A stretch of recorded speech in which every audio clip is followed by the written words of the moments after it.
The Modus Tenendi Parliamentum, Method of Holding Parliaments, is a 14th-century document that outlined an idealized version of English parliamentary procedure.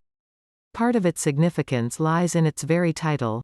Parliament was now seen as both institutionally well-defined and a proper subject for description and conscious reflection. However, it also includes elements of fantasy, both in relation to the way it sets out the history of parliaments, and its aspirations for the roles of different groups in parliament. Provenance: an ancient document which has exercised much debate over its antiquity and authorship, the modus is no longer seen as a later forgery, despite the doubts of earlier antiquaries, such as John Selden, 1584–1654, and William Prynne, 1600–1669. Thomas Duffus Hardy, 1804–78, was a prominent historian and archivist, whose final position was Senior Assistant Keeper of the Public Record Office.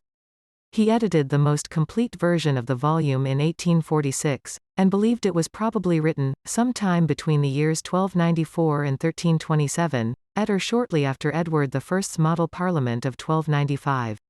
Writing in 1934, William A. Morris reviewed the conflicting views on the date of the modus that were first offered in the 17th century and concluded that it must have been written during the reign of Edward II, 1307–27, probably 1321.